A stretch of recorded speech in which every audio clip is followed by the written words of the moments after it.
Joe Cobb, a pastor, writer, and father, is also one of the creative connectors with one of 4 subgroups, STAR, the Spirit of Tolerance and Arts in the region, which is dedicated to building an inclusive community. That's important to Cobb. After being married for many years and having 2 children with his former wife, Reverend Joe Cobb, the provisional pastor of Metropolitan Community Church of the Blue Ridge, came out as a gay man several years ago and is now raising a young daughter with his partner, James. The STAR subcommittee of the Creative Connectors has initiated a series of discussions and events on tolerance, diversity, and community, Open Doors, with Cobb a principal force behind it. Meanwhile, he blogs and writes for the Roanoke Gazette. The Kansas native is working on a book with his former wife about their trials and the struggle to remain a family. Joe Cobb, welcome to the interview. Thank you, Gene. It's good to be here. The guest in the first half of the show, Anthony West, was also picked as a creative connector in Roanoke last year. Talk a little bit about being picked for that. Basically, they were trying to pick people with very different backgrounds and see what they bring to the mix, and also talk about the subgroup that you're involved with, STAR, and what its mission is all about. Well, I remember when the application process first started, I think it was back in January, the thing that intrigued me about it was not only Richard Florida's work, because I had heard him speak here. He's like a planning guru, internationally recognized. But also because in his work in the creative class, he paid particular attention to the gay, lesbian, bisexual, and transgender community and how they were not only part of the creative class, but how they were helping shape the life of communities. And being a gay man, I was very interested in that. And frankly, I didn't know how many others from the LGBT community might apply for this. So that was part of the reason. The other was just simply wanting to spend time with some other creative people from different facets of life and get to know them. And so I was delighted when I was chosen as one of those 30. And that 2-day creative process that we had at the Kirk Avenue Music Hall was intensive, but it was exciting. It was work, really. It was work, yeah, and exhausting, but in a good way. And as the discussions began to emerge around the 4 T's, it became really clear to me that my passion was around the tolerance T. Right. And finding ways to create a more inclusive community. So out of that, we created the STAR initiative, which is the Spirit of Tolerance and Arts in the region. And we have a subgroup of about 6 people who were all very passionate around that and brought different skill sets to the process. And I think the initial challenge for us was, because we were also creative and inclusive in our own lives, the details sometimes eluded us, but right.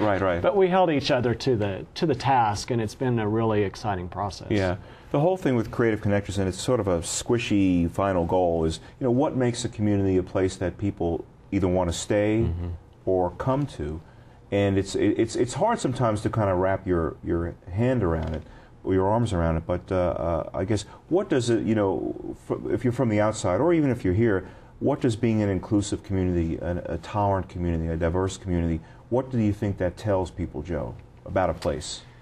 Well, I think it tells people that it's a place where they can thrive, where they can live in a community and not only do the kind of work that they feel led to do, but that the community welcomes creativity.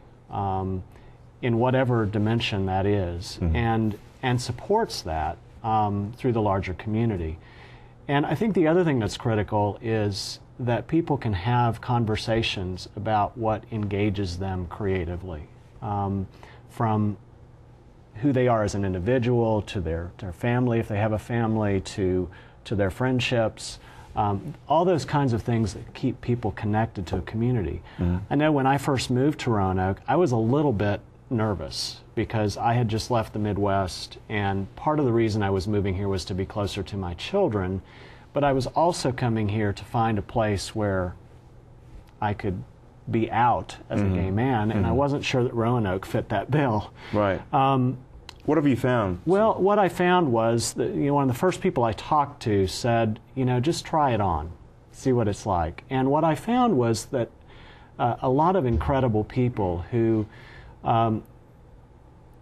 were very welcoming of me and my orientation was not really an issue for them.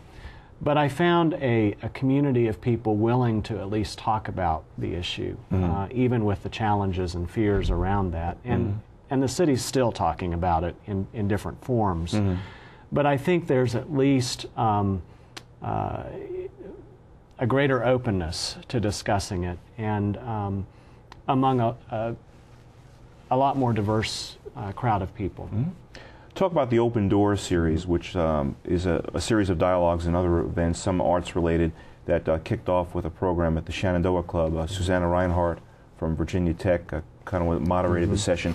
And really, again, it's about asking people, some of them were creative connectors, some of them were invited guests, you know, what is the value of community, what is the value of tolerance, diversity? And I guess the STAR group was sort of behind the Open Doors series. Yeah, when we were kind of creating this initiative, we wanted to do two things. One was to build on already existing events that promoted tolerance, inclusivity, diversity. And so we have been promoting festivals like Local Colors, like Pride in the Park, Henry Street. But then we felt like there were some gaps, and we created 3 different unique initiatives, one of those being the Open Doors series, which is a series of 3 conversations over the course of the year, inviting people into conversation about how we create and sustain inclusive community and what all of that looks like. From the first one focused on the dynamics of difference. How can our differences be a way of celebrating who we are as community rather than a source of barriers or walls? And then we have 2 more, one in February and one in April, that will continue that conversation. In March, we have a bridge walk scheduled, which it's geared toward the whole community, but we specifically want to invite the interfaith community. And the symbolism of the bridge, where we'll converge on the Martin Luther King Bridge and talk about how, again, bridges link communities. They bring communities together, and as a way to help acknowledge the past and acknowledge historic challenges, but see that we've arrived in a new place. And then the final thing that we'll be doing late spring is the Down by Downtown Festival, which is going to focus on how music brings us together as community. Speaking of bridges, because the Martin Luther King Bridge, very symbolic in the past of the bridge between the African American community and the white community. Exactly. In Roanoke. I want to talk a little bit about your background. You have a very interesting background. Talk about your family background. At one point, you were married to a woman. You had 2 kids. And you're still in some way a family. And actually, you said you're writing a book with your former wife about the whole experience. I have a very unique family. Sounds like a good sitcom, too. New reality show. Right. Well, it's been exceptional to see how this has emerged. I was married for 13 years. I was a United Methodist pastor. I went through the coming out process, which was liberating in a lot of ways, but very challenging and painful in other ways. And part of the pain in that was the realization that my marriage relationship would have to change. But my former wife and I reached that as a mutual decision.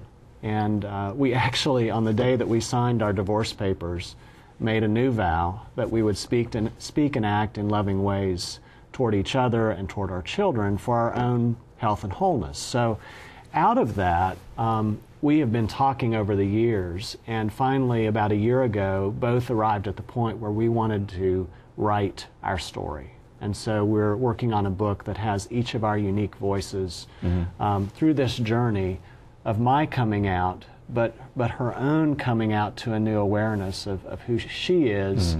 And we'll also have voices of our children and our her current spouse and my current partner. So that process has been really good, and we function as a large family. We have 2 teenagers and a 2-year-old. My partner and I have the 2-year-old. You're back in the child rearing business again. A 2-year-old little girl. I can't believe I'm doing this again, but it's amazing having teenagers and toddlers and the things that they have in common. But when issues come up, especially involving the teenagers, all 4 parents talk together with the kids about the best solution. And so we've really stressed communication and healthy communication. Just like any family should. Yeah, exactly. You're also a pastor, a provisional pastor at the Metropolitan Community Church of the Blue Ridge, which has a program, Would Jesus Discriminate? Talk about that briefly. This is a campaign that was started a couple of years ago through our worldwide Metropolitan Community Church. And it's designed to ask the very basic question, would Jesus discriminate? And then, would we discriminate? To ask that question of ourselves as individuals, as faith communities, and as larger communities. And it's been really fascinating to hear the dialogues that are taking place. The campaign was launched in Indianapolis a couple of years ago through a town hall meeting and a series of billboards. And it takes particular passages of sacred scripture and invites people to consider their responses to a series of questions. And it's not just discrimination that LGBT people experience, but even beyond that. Workplace discrimination, discrimination based on race or immigration. I mean, all of those kinds of issues can be integrated into the conversation. And it's created marvelous conversation and dialogue and a lot of kickback, but people in larger communities like Dallas-Fort Worth, they just did a campaign and had remarkable success with it. Because it really makes people examine how they really feel about certain issues. It does, because we have to ask those questions ourselves before we can really fully engage other people in conversation in a meaningful way.